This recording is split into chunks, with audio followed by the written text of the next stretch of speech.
Yo sueño un país en que la gente pueda vivir y desarrollarse interna y externamente de la mejor manera posible. Un país más equitativo, más justo. eh, Uno en que las oportunidades sean similares para la mayoría de la gente. Uno en que la gente que tiene muchas más oportunidades pueda pensar en que hay gente que tiene menos oportunidades y que debemos respaldar y ayudar para que surjan. Tiene que ver con la posibilidad de tornarnos mucho más equitativos, mucho más equitativos. Equitativo es diferente que igualitarios. Y eso es bien interesante porque a veces hablamos mucho como sinónimos esas dos palabras y realmente equitativo es dar a cada cual lo que le corresponde en el sentido de sus necesidades y posiblemente a mí tengan que darme mucho menos en muchas cosas que a mucha otra gente que requerimos darle mucho más. La historia y la violencia que tenemos, que como pues hay explicaciones sociológicas muy importantes, económicas, de otra índole, de cómo inició todo esto de la violencia que probablemente inicia desde la colonización, probablemente como nosotros, otros países sufrieron la misma colonización y no llegaron a este estadio. Entonces uno asumiría, pues la cultura nuestra, hay predisposiciones de alguna manera socioculturales para llegar a esto, o hay cosas de otra índole. Digamos que asumamos que claramente la guerra que se dio de guerrilla, de paramilitares, de la población, del gobierno y todo esto, ha influido mucho dentro de lo que llamamos la violencia. Y yo creo que sí, ha imprimido algo muy importante que hay que tener en cuenta. ¿Cómo ha repercutido eso en el individuo en particular para mantener esa violencia o para en el momento en que estamos tener miedo a dar ese paso adelante hacia la paz? Indudablemente una persona y todos nosotros tenemos mucho miedo a muchas cosas que nos han ocurrido. Cuando uno hace encuestas simplemente de personas, uno tiene 10 amigos al frente y les pregunta, oiga, ¿alguna vez ha sido sujeto de algo violento hacia usted? O sea, lo han robado, lo han atracado, han matado a alguien cercano, etcétera, etcétera. 8 de cada 10 contestan que sí han sido sujetos de algo. Entonces es algo, digamos, en materia social común que le suele ocurrir a las personas. Entonces hay algo que se va tejiendo que es como desconfianza en principio alrededor de la vida cotidiana. Es decir, yo desconfío de salir acá después de tal hora en tales lugares porque tengo miedo que me pase tal cosa. En todo este proceso histórico que hemos vivido, ha habido cosas que nos han despertado mucha desconfianza. Y lo que hay en la mitad del miedo y de esta ansiedad es básicamente una desconfianza. Yo no estoy muy seguro de muchas cosas que se van a hacer. Y es lo que uno ha visto en el discurso de mucha gente. Entre todo es, yo no puedo confiar en esos, o ellos no pueden confiar en nosotros, en ambos lados. No hay confianza básica porque ambos, digamos, han roto las verdades o las lealtades que nos debemos. Entonces ahí empieza algo que claramente lleva a tener una brecha que suscita el miedo y la ansiedad. Es decir, el miedo y la ansiedad son naturales. Sartre ya lo decía, el miedo a la nada, ¿sí? Todo esto está en el ser humano. Tenemos muchas angustias y muchas ansiedades primarias de los conflictos que generamos intrapsíquicamente, de los instintos intentando manifestarse y otros de trancarlo, de todo lo que se ha dicho dinámicamente. La ansiedad está ahí y hay una ansiedad que no es mala, ojo, es una ansiedad señal y a mí me parece muy bien que a veces haya situaciones, un precipicio ahí, que a mí me da un poquito de ansiedad porque si no me puedo ir para el precipicio. Entonces es otra forma de verlo. Desde el punto de vista psiquiátrico, psicoanalítico, psicológico, es la diferencia entre ansiedad y miedo, porque son diferentes. La ansiedad y el miedo son temores o aprensiones. La ansiedad es algo desconocido, entre tanto que el miedo es algo conocido. Entonces, por ejemplo, yo tengo un león al frente pues me da miedo, es algo conocido. Pero tengo un ratoncito al frente, pues me da ansiedad. Pero yo creo que hay ansiedad también. Hay muchos temores a lo desconocido. Y mucha gente lo que le suele decir a uno en esto es, bueno, hombre, tengo temor porque yo no sé estos tipos qué harán o estos otros qué no harán o no sé qué. Eso es, en términos concretos, ansiedad. Si yo tengo algo de miedo sería, yo sé claramente que estos tipos van a incumplir y van a hacer esto y por esto estoy acá. Entonces sería un miedo. Ahora, hay otra palabra que entra ahí que es la tercera, que es la angustia. Angustia desde el punto de vista de nosotros, desde este ángulo, son todos los componentes fisiológicos que hay al interior del cuerpo con relación a la ansiedad o al miedo. ¿A qué me refiero? Tengo taquicardia, yo tengo sudoración, yo tengo temblor, yo tengo piloerección, yo tengo deseos de entrar al baño, tengo muchas cosas, sudoración, etcétera, que se dan alrededor de eso. Eso se llama angustia. Entonces, tenemos angustia, componente fisiológico de la ansiedad o del miedo, ansiedad, miedo a lo desconocido, miedo a lo conocido. Parecería que hay mucha ansiedad y mucha angustia, esos dos componentes al tiempo. Ahora, yo pienso que ahí vienen otros componentes como es la confianza. La confianza básica se edifica desde la niñez. Yo tengo confianza en que mi mamá va a estar ahí, o mi papá, mi cuidador, llamémoslo así, mi cuidador principal.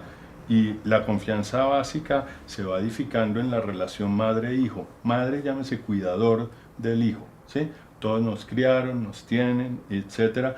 Y tenemos una forma de apego con la persona. Y hay apegos de base segura y hay apegos de base insegura, digámoslo así. Los apegos de base segura es que yo tengo confianza en que lo que me dicen va a aparecer, en que va a pasar así, en que, etcétera. Y las de base insegura es que yo voy al parque y mi mamá me dice voy a estar por acá y cuando uno voltea no está, pues le da uno pánico y queda uno trastocado y muy inseguro.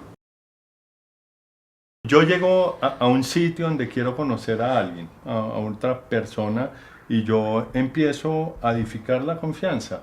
En un principio puede ser desde algo tan rápido como que tanta empatía me suscita algo, como que tanto yo me siento cómodo contigo y tú conmigo, que puede ser básicamente por cosas fisonómicas, básicamente por movimientos, por comentarios, por tono de voz, por mil situaciones que se dan. Y hay cosas que se dan a nivel de simplemente la visual y hay cosas, digamos, más evolutivas, darwinianas, que se dan también en el comportamiento de los hombres y está ahí. Digamos que ese es una primera forma de construir confianza. La confianza básica, digamos, como dicen los tejedores, se va tejiendo y tenemos que tener confianza y tenemos que dar muestras de que soy confiable. También hay que mostrar con hechos que yo puedo dar lo que yo digo que doy y que por lo menos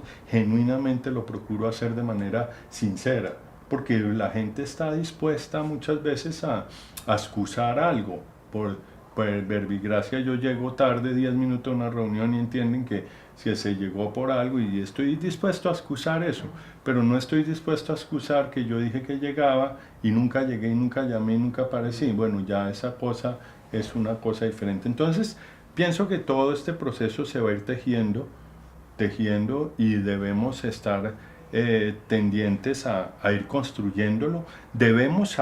También debemos saber lo que suele pasar en terapia, que hay retrocesos y que hay retrocesos que ayudan muchas veces a probar qué va a pasar.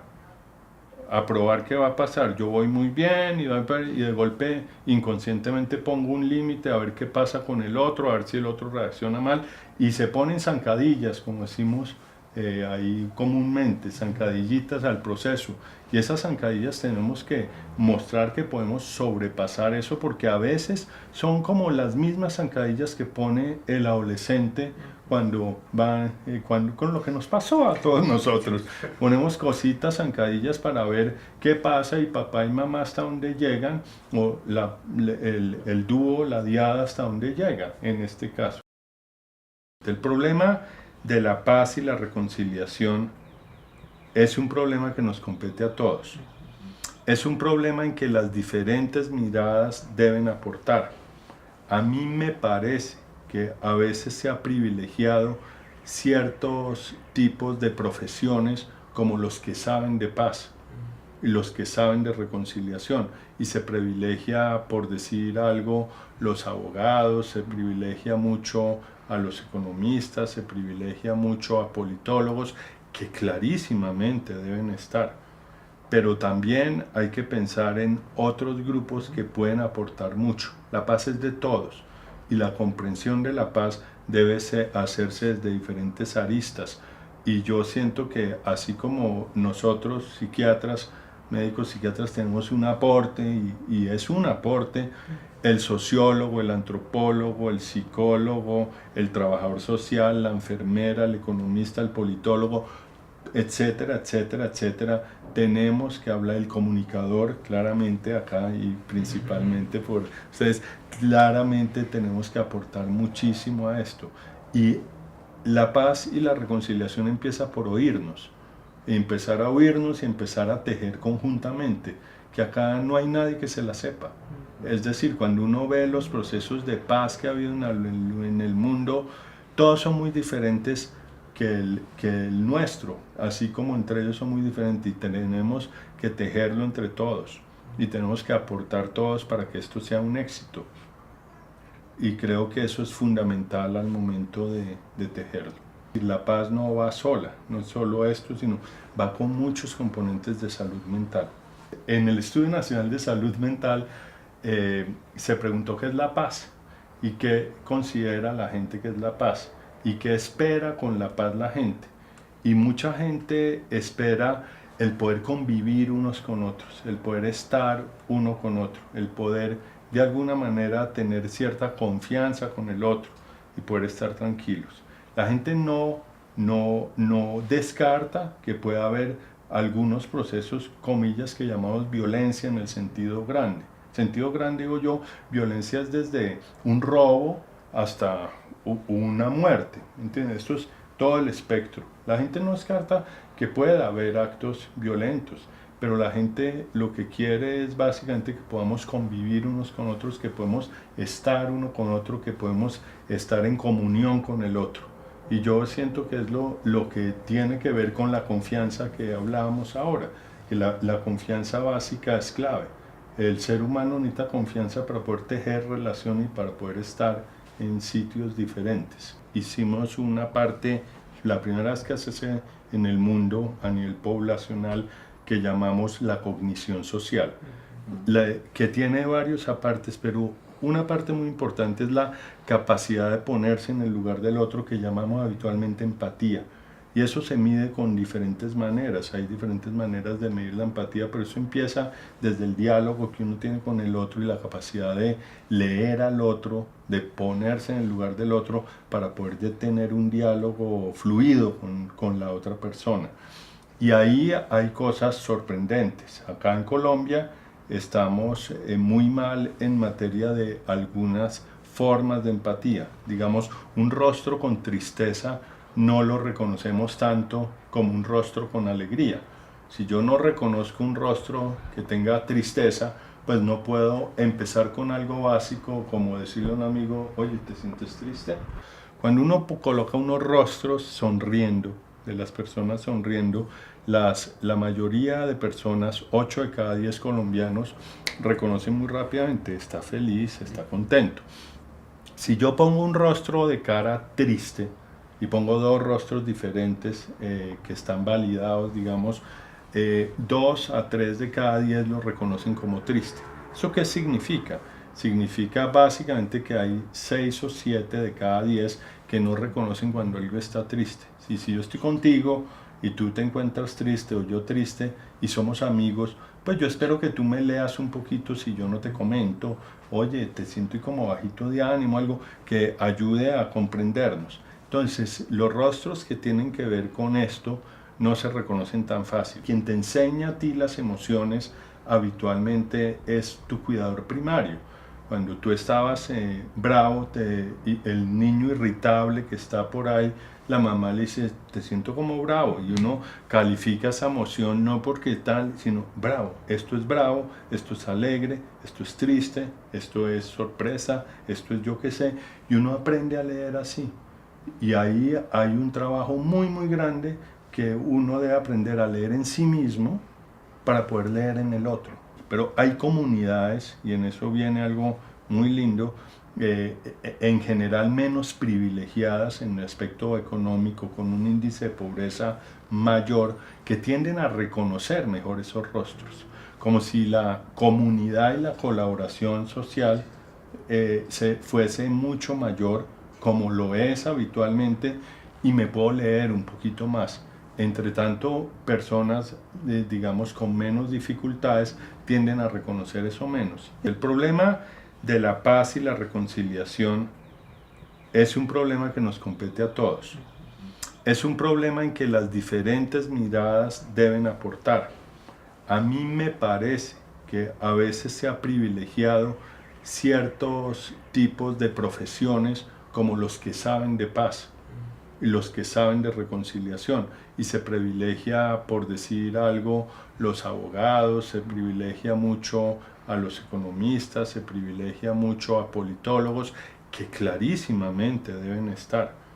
Pero también hay que pensar en otros grupos que pueden aportar mucho. La paz es de todos, y la comprensión de la paz debe hacerse desde diferentes aristas.